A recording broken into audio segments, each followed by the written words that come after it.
이번 시간에는 초보 건축주들이 꼭 알아야 될 사항, 유의해야 될 사항에 대해서 이제 말씀을 드리도록 하겠습니다. 자, 이런 초보 건축주분들이 특히 이런 악덕 공사업자들에게 당하는 이유가 무엇일까요? 실제 어떤 사례를 보니까 이제 악덕 공사업자들도 사람을 봐가면서 어떤 괴롭히는 것 같습니다. 전문적으로 이제 건축을 하는 건축주들한테는 이제 함부로 못하고 거의 초보, 처음 지어보는 이런 초보들에게 이런 장난을 치는 겁니다.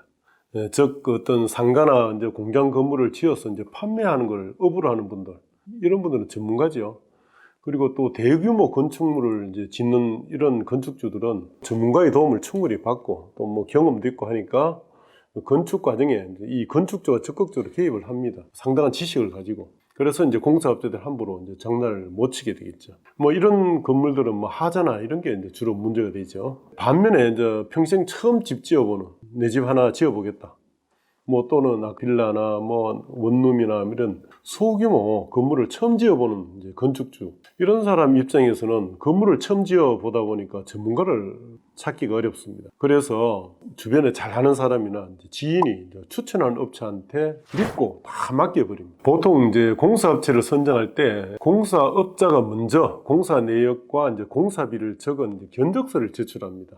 이 공사를 처음 맡겨보는 건축주, 처음 집 지어보는 건축주 입장에서는 그 내용을 어떻게 분석하는지도 모르니까 공사업자가 제시하는 뭐 공사 내역이나 공사비에 따른 그 견적서 그대로 오케이 합니다. 그러다 보니까 공사업체들이 마음대로 부풀리죠. 심지어 보통 그 정도 공사에 드는 공사비에 한 두세 배나 적어내기도 합니다. 근데 건축주는 모르니까 결국은 아는 사람 믿고 그냥 경솔하게 그대로 계약을 하게 됩니다.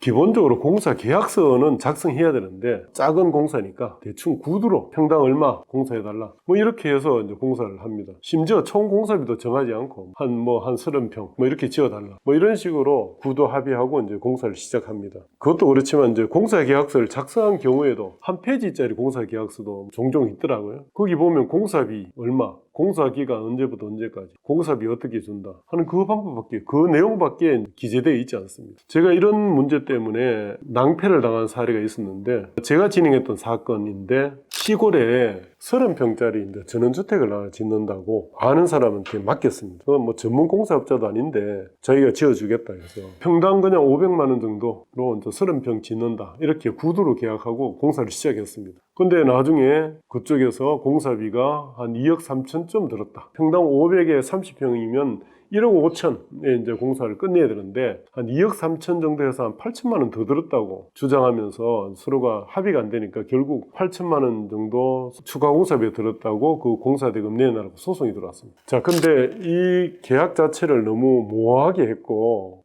평당 500만 원이라는 것도 명확하게 한 것도 아니고 서로가 합의가 잘 안 된 상황이었습니다. 그래서 그 소송에서 과연 현재 지어진 이 건물 얼마에 지어졌는지, 총 공사비 얼마쯤 들었는지 법원에서 이제 적산 감정 신청을 했는데 거기에서 한 1억 8천 얼마 등거로 나왔습니다. 그래서 결국은 법원도 우리는 1억 5천 이상 추가 공사에 대해서 건축주 입장에서는 1억 5천 이상 든 공사에 대해서는 승인해 준 적이 없기 때문에 책임질 수 없다고 했는데 법원은 적산 감정비인 1억 8천여만 원 그거를 인정을 했습니다. 그래 결국은 3천 몇백만 원을 더 주는 거로 결론이 나고 말았습니다. 그래서 이제 공사 계약을 대충 이렇게 했다가는 이런 문제가 생긴다. 공사 계약서 잘 작성해야 됩니다. 이걸 꼭 명심하셔야 됩니다.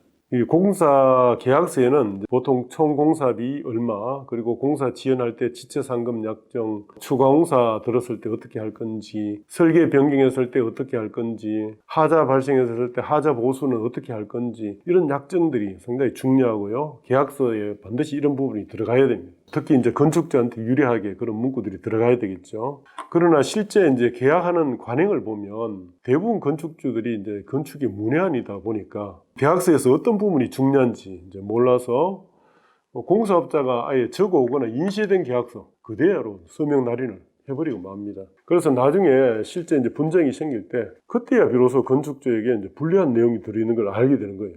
뭐 계약서도 제대로 안 보고 사인을 했으니까 그때는 이미 늦겠죠.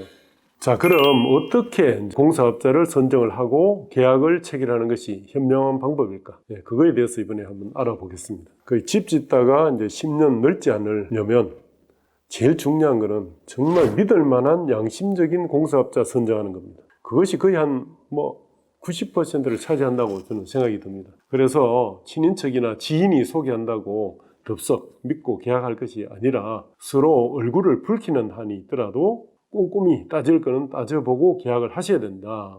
그리고 반드시 이제 서면으로 계약하시는 게 중요하다. 그리고 이제 그 소개받은 공사업자의 홈페이지를 한번 방문해 봐서 거기에 홈페이지 들어가 보면 그 회사의 연력이든 시공 규모든 업적인 이런 게 다 나타나니까요. 시공 실적 같은 게 다. 그리고 주변 사람들에게 이제 수소문해서 또 평판을 들어봐야 됩니다. 저 업체가 공사를 잘하는지, 양심적으로 잘하는지 평판도 상당히 중요합니다. 또 그리고 그 업체가 실제 시공에서 입주한 현장이 있으면 그 현장도 한번 가볼 필요가 있습니다. 시공 기술 수준이 이제 어느 정도 된다.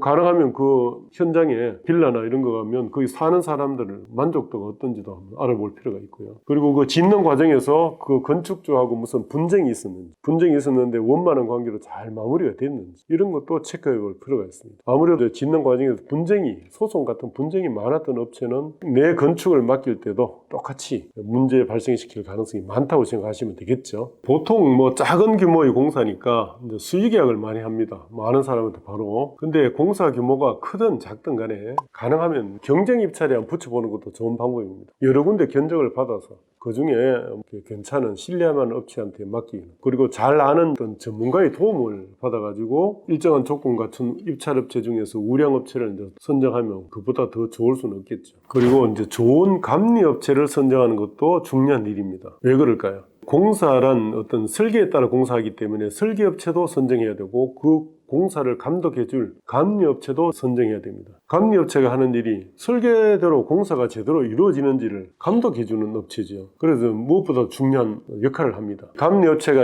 어떤 규모가 크면 지자체에서 이제 입찰을 통해서 지정을 합니다. 그리고 규모가 작으면 지자체장이 이제 직권으로 지정하기도 하는데 연면적 100제곱미터, 그러니까 한 30평 이하의 단독주택을 건축하는 데는 의무감리 대상이 아니기 때문에 건축주가 이제 알아서 계약하면 됩니다. 그런데 보통 설계업체에게 이제 감리 업무도 맡기죠. 근데 실무상 건축주가 잘 모르다 보니까 어떤 경우에 설계 감리 업체를 모두 공사업자가 추천하는 사람한테 맡기는 경우가 많습니다. 그러다 보니까 나중에 분쟁이 생기면 설계 감리 업체가 모두 누구 편이 되겠습니까? 소개해준 공사업자 편이 되어버립니다. 이런 문제가 생기죠. 그래서 설계 감리 업체는 공사업자가 추천하는 업체한테 안 맡기는 게 좋다. 건축주가 별도로 선정할 필요가 있다. 그런 말씀을 꼭 드리고 싶습니다. 그래야 사실 건설 설계 감리 업체가 공사업체를 견제해 줄 수가 있겠죠. 공사업자 편이 아닌 건축주 편에서 설계도 하고 공정하게 감리도 해주고, 그래야 어떤 부실 공사나 하자도 줄일 수 있고 분쟁이 생겨도 건축주 편에서 도와주고 또 소송에서 정훈도 해줄 수 있는 겁니다. 자, 업체를 이렇게